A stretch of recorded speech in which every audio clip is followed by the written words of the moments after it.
The perfect combination is a nice blend of prediction and surprise seem to be at the heart of The Best Art by Wendy Carlos. So some of you feel like there's no surprise at all in this story, and that's probably because somebody else ruined it for you. But others of you will see that there is still something to be surprised about. So as we're reading chapter 5 today, I would like you to be thinking about the predictions that you're making, what you think is going to happen in the rest of the novel.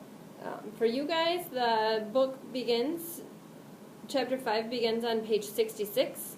I highly doubt that we'll get all the way to page 83, but we're going to try. So, here we go. One end of the great barn was piled high with new hay, and over the pile hung the four-taloned Jackson fork suspended from its pulley. The hay came down like a mountain slope to the other end of the barn, and there was a level place as yet unfilled with the new crop. At the sides of the feeding racks were visible, and between the slats the heads of horses could be seen. It was Sunday afternoon. The resting horses nibbled the remaining wisps of hay, and they stamped their feet and they bit the wood of the mangers and rattled the halter chains. Remember, we've seen this about the halter chains rattling often in chapter 4. It's a sign that someone has come into the barn. The afternoon sun sliced in through the cracks of the barn walls and lay in bright lines on the hay. There was the buzz of flies in the air, the lazy afternoon humming. From outside came the clang of horseshoes on the playing peg and the shouts of men playing, encouraging, jeering. But in the barn it was quiet and humming and lazy and warm. Only Lenny was in the barn, and Lenny sat in the hay beside a packing case under a manger in the end of the barn that had not been filled with hay. Lenny sat in the hay and looked at a little dead puppy that lay in front of him. Lenny looked at it for a long time, and then he put out his huge hand and stroked it clear from one end to the other. And Lenny said softly to the puppy, "Why do you got to get killed? You ain't so little as mice. I didn't bounce you hard." He bent the pup's head and looked in its face, and he said to it, "Now maybe George ain't gonna let me tend no rabbits if he finds out you got killed." He scooped a little hollow and laid the puppy in it and covered it over with hay, out of sight. But he continued to stare at the mound he had made. He said, "This ain't no bad thing like I got to go hide in the brush. Oh, no, this ain't. I'll tell George I found it dead." He unburied the puppy and inspected it, and he stroked it from ears to tail. He went on sorrowfully, "But he'll know. George always knows. He'll say, 'You done it. Don't try to put nothing over on me.' And he'll say, 'Now just for that, you don't get to tend no rabbits.'" Suddenly his anger rose. "God damn you," he cried. "Why do you got to get killed? You ain't so little as mice." He picked up the pup and hurled it from him. He turned his back on it. He sat bent over his knees and he whispered, "Now I won't get to tend the rabbits. Now he won't let me." He rocked himself back and forth in his sorrow. "Are you okay, Scott?" From outside came the clang of horseshoes on the iron stake, and then a little chorus of cries. Lenny got up and brought the puppy back and laid it on the hay and sat down. He stroked the pup again. "You wasn't big enough," he said. "They told me you wasn't. I didn't know you'd get killed so easy." He worked his fingers on the pup's limp ear. "Maybe George won't care," he said. "This here goddamn little son of a bitch wasn't nothing to George." Curly's wife came around the end of the last stall. She came very quietly, so that Lenny didn't see her. She wore her bright cotton dress and the mules with the red ostrich feathers. Her face was made up and the little sausage curls were all in place. She was quite near to him before Lenny looked up and saw her. In a panic, he shoveled her hay over the puppy with his fingers. He looked sullenly up at her. She said, "What you got there, sonny boy?" Lenny glared at her. "George says I ain't to have nothing to do with you. Talk to you or nothing." She laughed. "George giving you orders about everything?" Lenny looked down at the hay. "Says I can't tend no rabbits if I talk to you or anything," she said quietly. He's scared. Curly'll get mad. Well, Curly got his arm in a sling, and if Curly gets tough, you can break his other hand. You didn't put nothing over on me about getting it caught in no machine. But Lenny was not to be drawn. No, sir, I ain't gonna talk to you or nothing.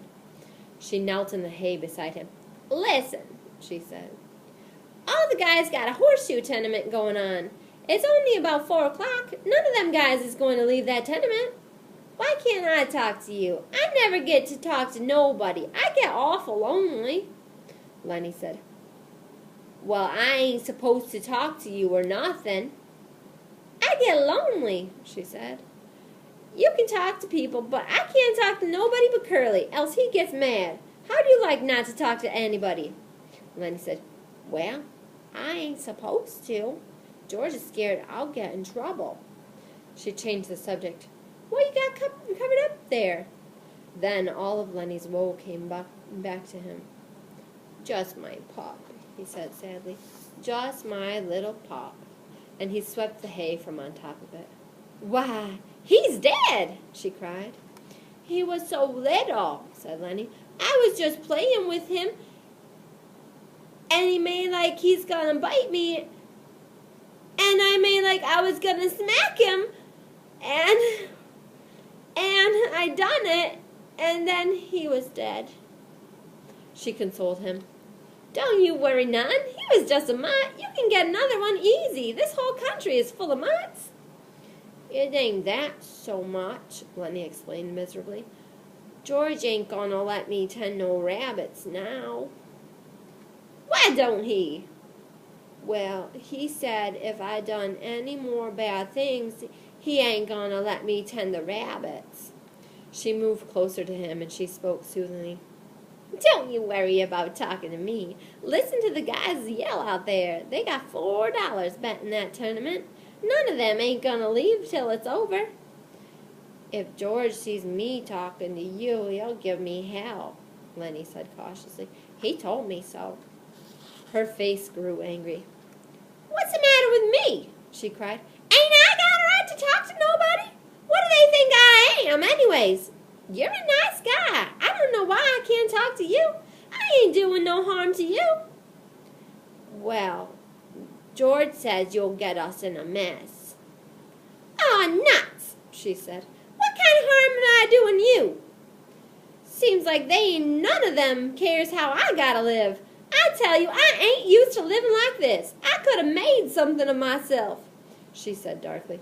Maybe I will yet. And then her words tumbled out in a passion of communication, as though she hurried before her listener could be taken away. I lived right in Salinas, she said. Come there when I was a kid. Well, a show come through and I met one of the actors. He says I could go with that show, but my old lady wouldn't let me. She says maybe that I was only 15. She says because I was only 15. But the guy says I coulda. If I'd went, I wouldn't be living like this, you bet. Lenny stroked the pup back and forth. We're gonna have a little place and rabbits, he explained. She went on with her story quickly before she could be interrupted. Another time I met a guy, and he was in pictures. Went out to the Riverside Dance Palace with him. He says he was going to put me in the movies. Says I was a natural. Soon as he got back to Hollywood, he was going to write to me about it. She looked closely to Lenny to see whether she was impressing him. I never got that letter, she said. I always thought my old lady stole it.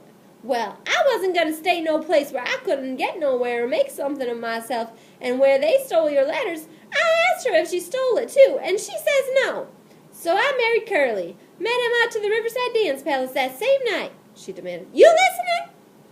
Me? Sure. Well, I ain't told this to nobody before. Maybe I oughtn't to. I don't like Curly. He ain't a nice fella. And because she had confided in him, she moved closer to Lenny and sat beside him. Could have been in the movies and had nice clothes. Oh, them nice clothes like they wear. And I could have sat in them big hotels and had pictures took of me. When they had them previews, I could have went to them and spoke on the radio. And it wouldn't cost me a cent because I was in the picture. And all them nice clothes like they wear because this guy says I was a natural. She looked up at Lenny, and she made a small, grand gesture with her arm and hand to show that she could act. The fingers trailed after her leading wrist, and her little finger stuck out grandly from the rest. Lenny sighed deeply. From outside came the clang of a horseshoe on metal, and then a chorus of cheers. "Somebody's made a ringer," said Curly's wife. Now the light was lifting as the sun went down, and the sun streaks climbed up the wall and fell over the feeding racks and over the heads of the horses. Lenny said, "Maybe if I took this pup out and throwed him away, George wouldn't never know, and then I could tend the rabbits without no trouble." Curly's wife said angrily, "Don't you think of nothing but rabbits?" "We gonna have a little place," Lenny explained patiently. "We gonna have a house and a garden and a place for alfalfa, and that alfalfa is for the rabbits, and I take a sack and get it all full of alfalfa, and then I take it to the rabbits." She asked, "What makes you so nuts about rabbits?" Lenny had to think carefully before he could come to a conclusion. He moved cautiously close to her until he was right against her. "I like to pet nice things. Once at a fair, I seen some of them long-haired rabbits, and they was nice, you bet. Sometimes I even pet mice, but not when I could get nothing better." Curly's wife moved away from him a little. "I think you're nuts," she said. "No, I ain't," Lenny explained earnestly. "George says I ain't. I like to pet nice things with my fingers, soft things." She was a little bit reassured. "Well, who don't?" she said. "Everybody likes that. I like to feel silk and velvet. Do you like to feel velvet?" Lenny chuckled with pleasure. "You bet by God," he cried happily. "And I had some, too. A lady give me some, and that lady was my own Aunt Clara. She give it right to me, about this big a piece. I wished I had that velvet right now." A frown came over his face. "I lost it," he said. "I ain't seen it for a long time." Curly's wife laughed at him. "You're nuts," she said. "But you're a kind of nice fella, just like a big baby. But a person can see kind of what you mean. When I'm doing my hair sometimes, I just sit and stroke it 'cause it's so soft." To show how she did, she ran her fingers over the top of her head. "Some people got kind of coarse hair," she said complacently. "Take Curly. His hair is just like a wire. But mine is soft and fine. Of course, I brush it a lot. That makes it fine. Here, feel, right here." She took Lenny's hand and put it on her head. "Feel right around there and see how soft it is."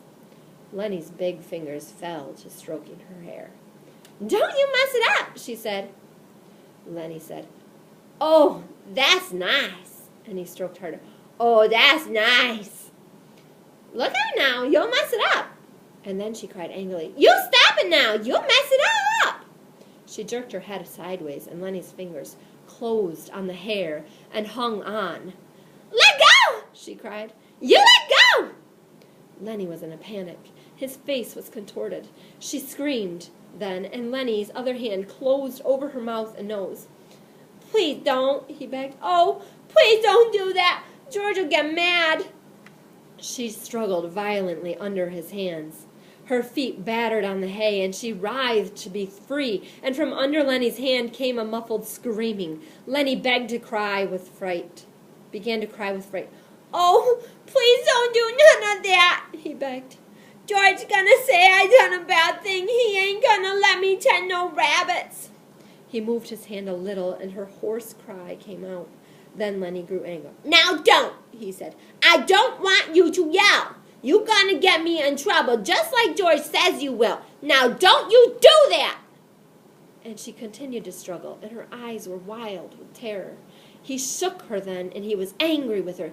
"Don't you go yelling!" he said, and he shook her, and her body flopped like a fish. And then she was still, for Lenny had broken her neck.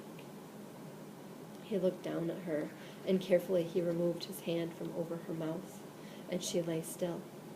"I don't want to hurt you," he said, "but George will be mad if you yell.